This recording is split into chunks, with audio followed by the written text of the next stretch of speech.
I love Zoom. Lisa, I'm so excited you could come back and have another conversation. Those of you that don't know Lisa Welko, Lisa is a franchise consultant, a career transition specialist, and a franchise developer with Integrity Franchise Group. I'm Rebecca Monet with Zorakle Profiles. I'm the chief scientist and president, and we provide profiling tools for franchisors and franchise brokers that help facilitate a right fit between a prospective franchisee and a franchisor. So I have a big question for you. I mean, in life, we all have those what ifs, right? Or if onlys.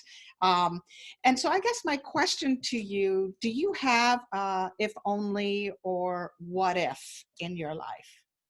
I think we all do, right? So this is my third career. So I was a dental hygienist, and then I started a fitness business that ended up being a franchise.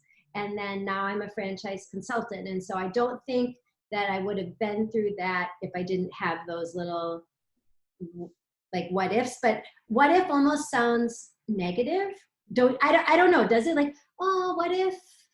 Where I think of like, what if I would have loved being a dental hygienist and loved being employed by someone else and reliant on that paycheck? I probably wouldn't have gone into the franchising, yeah. Started this, right? So I look at it more like, wow, good thing, because otherwise I wouldn't end up where I am now, which I'm just so darn lucky to be here. So I think of it's more just liking, kind of where God has said, okay, guess what? Yeah, and then ellipse isn't going to go great, and so this is going to happen, and you know, you're going to end up being a franchise consultant. So, well, it's interesting you talk about that, because I think faith and trust in the process and where we are going is a big component of not having those what ifs or regrets or if only this or that hadn't happened or had happened, but to know that life does have twists and turns, and that God does have a big part of that, right? He's the master in charge of our lives. And but there's this trust that you have that where you're going is where you're supposed to be going.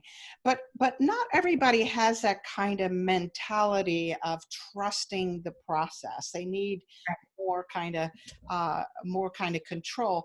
But you seem to have not only trust, but flexibility, adaptability that others don't seem to have. They get, they grieve and they're angry and they're frustrated, or they stick their heads in the sand when something big comes up like the coronavirus. They're not able to adapt or change or trust the process the way you do.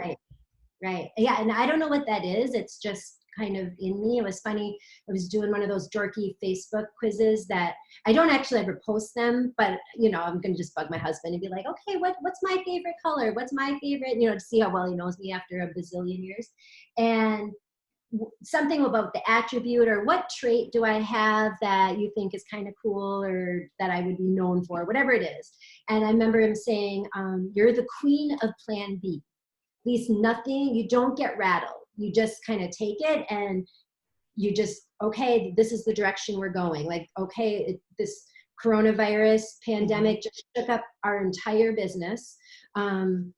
Okay, let's deal with it. And now we're going here. So there's a roadblock and you can't go through it. So we're going to have to go around it to get to where we want to go. And I've always been like that. And I'm like that with my kids when growing up, and challenges as children that they had too.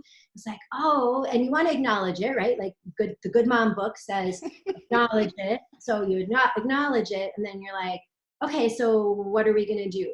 What's the plan? My son was very technological and into science and math and this type of thing. And he went to a private high school that didn't have a ton of those type of opportunities. And so as sophomore going into his junior year, he switched high schools and went to a charter school for technology, to a Tesla school. And I just think that that's kind of part of me guiding his path was, if this isn't working, we need to help you find something that it's going to work for you. So we're, as a going to be a junior, let's just change high schools and not go to school with any kids that you've ever been in friends with forever, and go to crosstown, brand new kid on the block.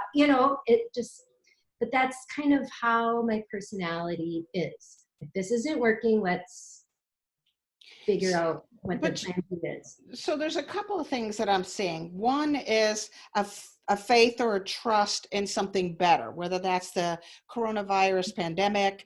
We're going to come out of this better. Yeah. And then there's a second component, which is this incredible adaptability, flexibility. But there's a third component that's more quiet that I'm noticing in you, which is you still have an outcome. You still have an outcome. You haven't changed the outcome. I still want to use my talents. I still want to make a difference. I still want to help my children. The outcome doesn't change, but how you get there might change, right? Maybe I'm not flexible and I'm stubborn.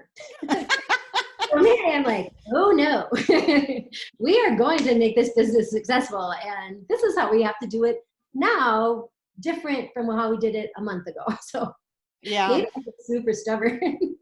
My mother calls that willfully determined. I am one of the most tenacious and willfully determined people that I know, and she is always bringing it up. But and call it stubborn, but I call it willfully determined.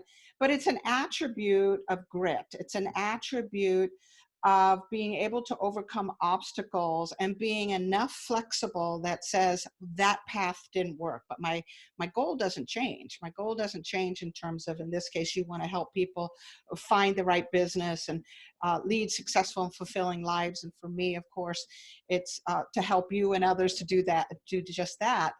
But that grit, that tenacity, it also has to include this thing called Plan B and Plan C and adaptability and flexibility. Because without it, A, you don't have innovation. B, you could be like Blockbuster Video, and all of a sudden, because there's a stubbornness and unwillingness to be flexible, we didn't adapt to the marketplace in this situation.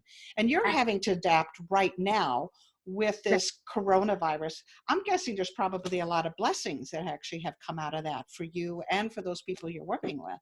Yeah, absolutely. Absolutely. I mean, I hate to, obviously it's a tragedy, and I don't want to think of people dying, and it's just heavy.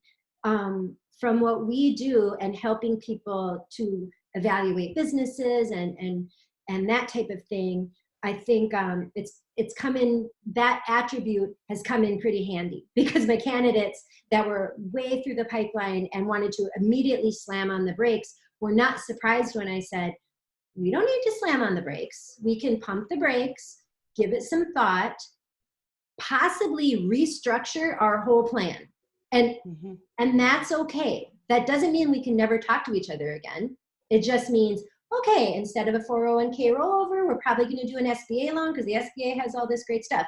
Instead of looking at, a brick and mortar franchise because you really thought that you wanted that, but now you're thinking, oh, I don't know, and I have less money. So now we have to look at this, and there's some really good opportunities that you said no to when we first started talking, because maybe they weren't as sexy as what you wanted, but now all of a sudden, sexy is laughing all the way to the bank, because there's some business opportunities that have come from this, sanitization and healthy environments and clean air, and all of a sudden those things where the franchisors were having to educate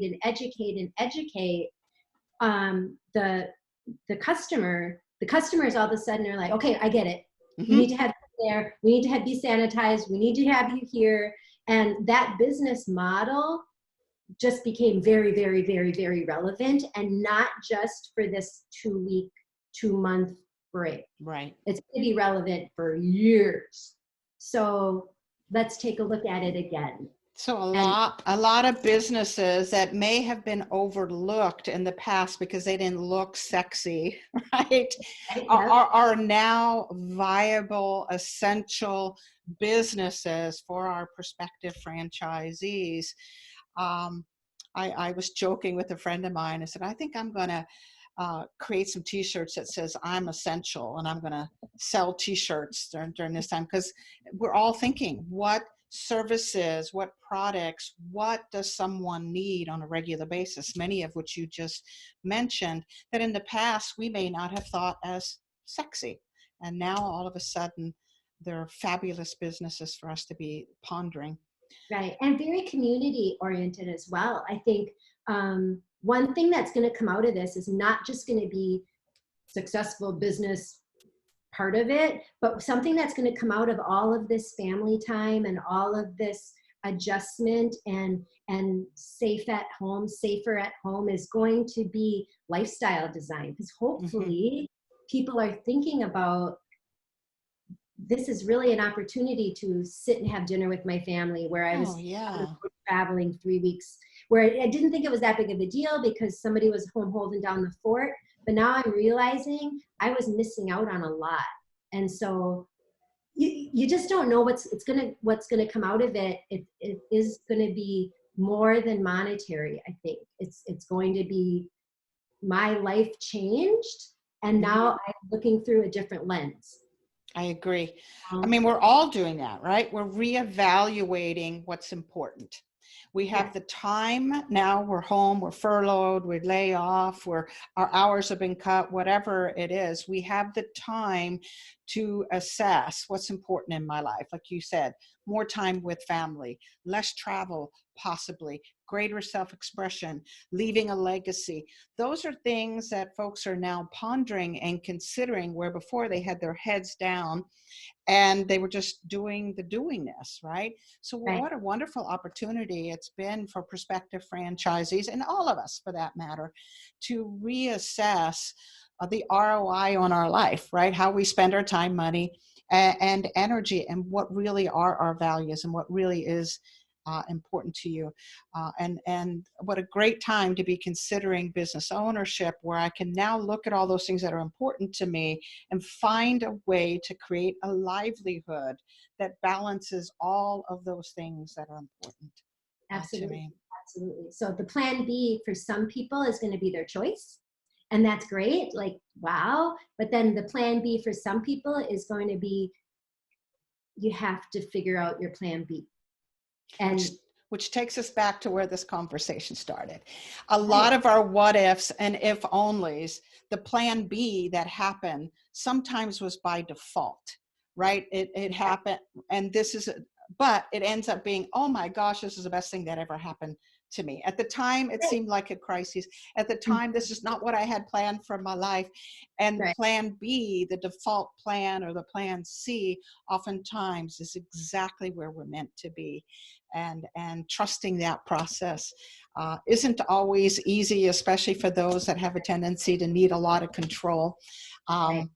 It's not always embracing it. So now I embrace it. And I guess that's, again, though, that you said, that's my personality. So I'm embracing, change. Hey, let's figure out a better way, the next widget. So anyway. Exactly. Very exciting. Lisa, thank you again for your time. I so appreciate it. I'm sure I'm going to be calling you and doing this again. Thanks for having me. All right. Take care. Fun. Take care. Bye-bye.